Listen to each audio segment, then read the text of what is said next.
मुख्यमंत्री का बयान आया है कि अगले 2 महीने में 60,000 नौकरियां दे दी जाएंगी पूरे प्रदेश में। तो 9 साल में क्या किया?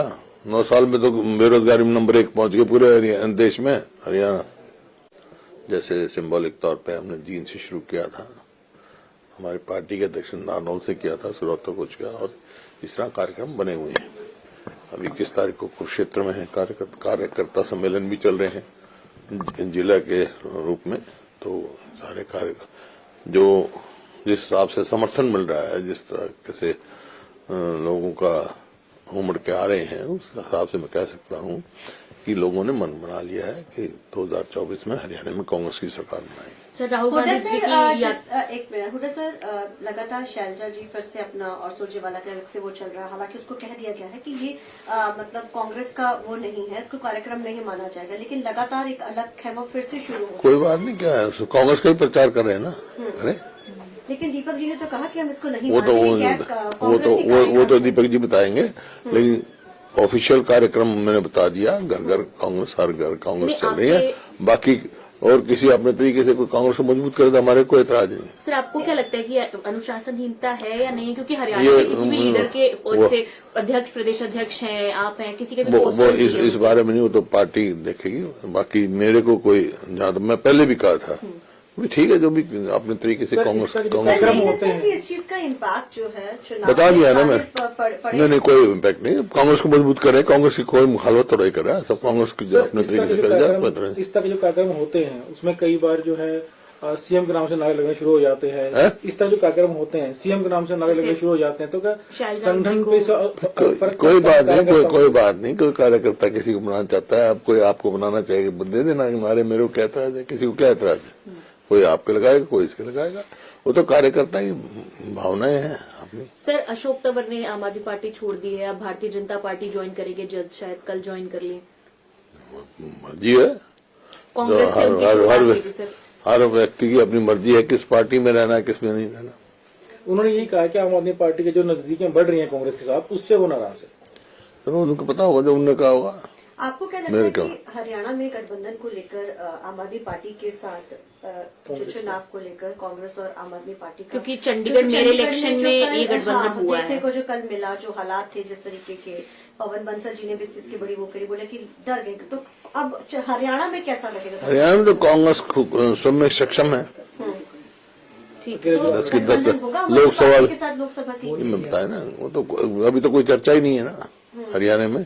हरियाणा कांग्रेस जो है खुद में सक्षम है 10 की 10 लोकसभा लड़ने का, और असेंबली के भी चुनाएंगे जब असेंबली। सर आपने बेरोजगारी का मुद्दा काफी उठाया कि आंकड़े भी पेश किए गए बेरोजगारी के। हरियाणा में मुख्यमंत्री का बयान आया है कि अगले 2 महीने में 60,000 नौकरियां दे दी जाएंगी पूरे प्रदेश में।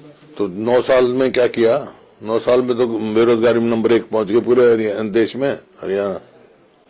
तो हुड्डा साहब, राम मंदिर को लेकर के जिस तरीके से कांग्रेस का स्टैंड है कि वो प्राण प्रतिष्ठा के प्रोग्राम में नहीं जाएंगे, इसके पहले भी आपने धारा 370 के को लेकर के एक अलग रुख अख्तियार किया था। दीपेंद्र हुड्डा भी वहां पर दर्शन करने के लिए जाकर के आएंगे, तो क्या आपका रुख पार्टी के साथ ही है, कुछ अलग? नहीं, पार्टी कोई राम से अलग थोड़ा ही है, राम सबके हैं, सारी पार्टियों के हैं। ये तो अपनी आस्था की सवाल है। तो ये जिस तरीके से निमंत्रण दिया है इस पे नहीं जा रहे हैं? चलो वो तो उनकी वो है, मेरे पास तो कोई निमंत्रण आया नहीं। अगर आपके पास आता तो क्या आप जाते थे? मैं उस हाइपोथेटिकल सवाल का क्या जवाब दूंगा? मैं सर पहले भेजो, फिर मैं दे दूंगा जवाब। पहले आप भेज दो, पहले मेरे को भेज दो। मैं तो जब राम बुलाएगा तो मैं चला जाऊंगा, राम सबका है। पिछले दिनों सर ईडी ने बुलाया था आपको, 7 साढ़े 7 घंटे तक आपकी बातचीत हुई, क्या उसमें रहा सर कुछ? क्या ईडी ने बुलाया था आपको? हाँ, फिर क्या, पहले भी बुलाया था। जो भाई वो उनका काम है, मेरे को कोई इस बात की वो नहीं है, क्योंकि कोई नथिंग टू हाइड ना मेरे पास है। तो जितनी बार बुलाएंगे उतनी बार जाऊंगा, वो तो उनका काम है। तो ये क्या बदले की कार्रवाई के तहत हो रहा है? ये राजनीति कहा जाता है, ऐसा है, ये उनका काम है, और जितनी बार बुलाएंगे उतनी बार जाऊंगा मैं। सर हरियाणा में जो एफपीओ, मैं कानून मानने वाला आदमी हूँ, कानून जानता हूँ, और इस पे जुडिशरी पे मेरा पूरा विश्वास है। अभय सिंह चौटाला कहना है कि जो जमीन घोटाले आपकी सरकार में कथित तौर पे उसका बारे में सबको पता है, उसके ऊपर हुड्डा साहब जवाब दें। उन्होंने अभय सिंह, कौन सा घोटाला हुआ? ये जो मानेसर कौन सा नहीं, कथित तौर पर कथित कथित तौर कौन सा बताए तो सही, बताए सही, जब जवाब दूंगा। सर 22 तारीख को जिस तरह से वो कह रहा है एक्वायर करके, जो मैंने पढ़ा कॉलोनाइजर को दी, 1 इंच नहीं दी हमने। सफेद झूठ बोलने की आदत है जिसको मैं क्या करूंगा। मतलब ये कहा जाता है सर कि प्राइवेट भाई बता दिया मैं, पहुंचाने के लिए 1 इंच भी नहीं दी प्राइवेट बिल्डर्स को, समझे।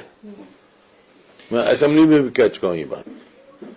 सर एक्वायर करके 1 इंच भी प्राइवेट बिल्डर्स को जमीन नहीं दी हमने, समझे।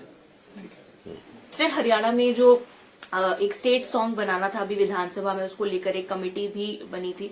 आपने एक वो जिक्र किया था कि वो गोरी नार काली नार वाला शब्द जो है वो हटाया जाना चाहिए। वो कमेटी हटाने पर भी विचार कर रही है। कुछ इन्फॉर्मेशन आप तक नहीं मेरे पहुंची पास कि क्या सॉन्ग है वो? मेरी कमेटी किसी सदस्य से बात नहीं हुई मेरी। सर 22 जनवरी को आम आदमी पार्टी हरियाणा में सुंदरकांड का पाठ करवाएगी 21 तारीख को, तो कांग्रेस की तरफ से कैसा कार्यक्रम करवाया जाएगा 22 पर हम तो भाई 24 घंटे जो राम के भगत है राम बते, सबको विश्वास है राम में, अपनी अपनी आस्था की बात है। कोई पहली दफा होना क्या सुंदरकांड, हमारे बहुत करते रहे हैं पहले। एक सर एक लोकसभा चुनाव आ रहे हैं, तो क्या अगले महीने से हरियाणा के अंदर रैलियां वगैरह होंगी? क्योंकि कह रहे हैं कि चल रहा है ना हमारे तो। नहीं, बड़ी रैलियां केंद्र हाँ तो चल रही है रैलियां, केंद्र स्तर के नेता हैं। चल रही है रैलियां भाई। सर एक आखिरी सवाल है कि जिस तरह से गठबंधन को लेकर बात चल रही है, गठबंधन की जो बातचीत चल रही है दिल्ली में, किस गठबंधन की? कांग्रेस और आम आदमी पार्टी, इंडिया गठबंधन, इंडिया तो ब्लॉक की।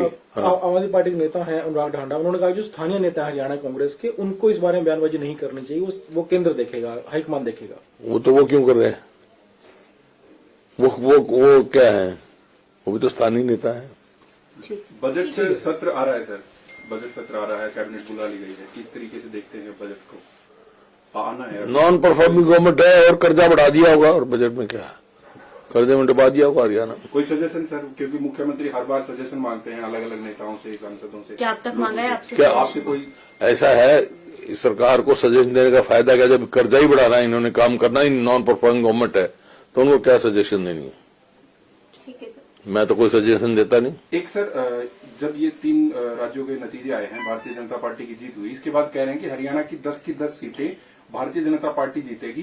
कांग्रेस की तरफ से कहा जा रहा था कि ये सेमीफाइनल, और सेमीफाइनल भाजपा जीत चुकी है। मैंने कहा ना, कांग्रेस जीतेगी हरियाणा में, और लोकसभा में भी कांग्रेस की बहुत अच्छी स्थिति रहेगी। आप देख रहे हैं, लोगों ने फैसला करना है, इनने नहीं फैसला करना।